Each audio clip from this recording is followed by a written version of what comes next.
I'm Austin Butler. I'm Norman Reedus. This is Picture Car. Come check out these bikes.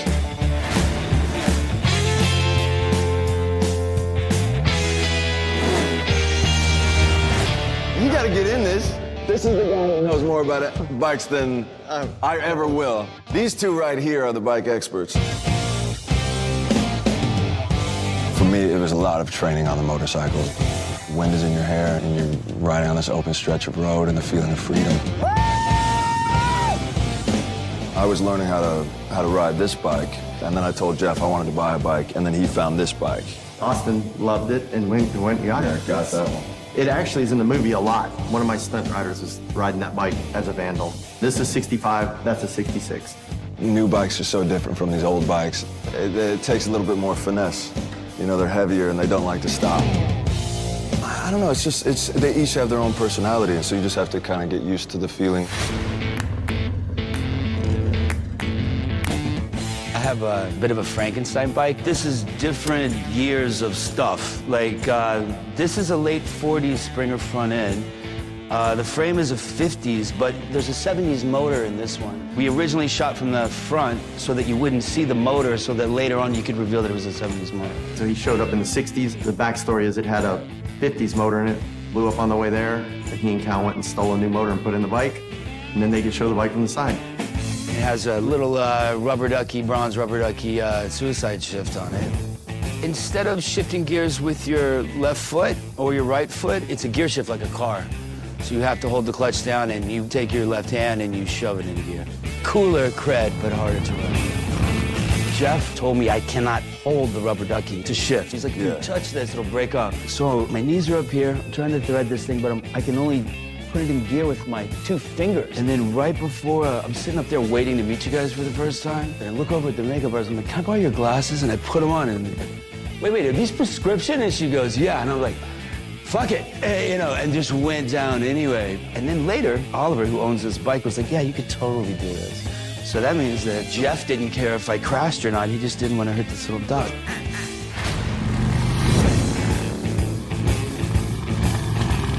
I mean, honestly, the brakes were a big thing, you know? Like, Stopping? Stopping. Yeah. The front brakes didn't really, very squeaky and didn't really want to stop. They're all drum brakes. Yeah. I'm running from the cops and I'm going over a bridge and coming over that other side and you're coming downhill and I was thinking, God, I hope this thing stops. It feels like stopping a train. I only went down once. Did you? Yeah. Dude, we just were asked who went down and we didn't throw any names under the bus and you just did it.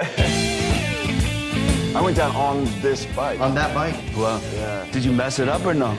Only a little bit. Very little bit. Yeah. These were cocked to the side a little bit. Floorboard got broke off. Floorboard was broken. That sound of the motorcycles, it's like the roar of a lion. You can't have him. The club can't have him. He's mine.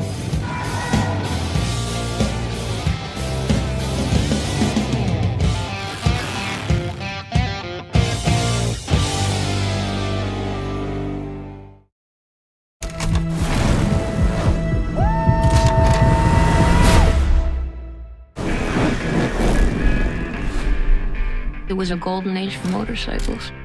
I built this club out of nothing. This is our family. Who's that good-looking guy over at the pool table? I'm Benny. 5 weeks later, I married him. Hey! Told you to take that jacket off. You'd have to kill me to get this jacket off.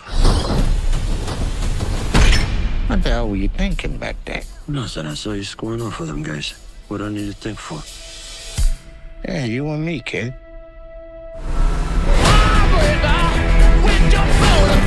The club has changed.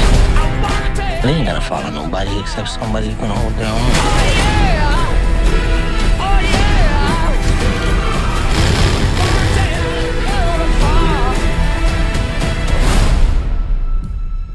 Burn it down. You're scared of this. The Bike Riders.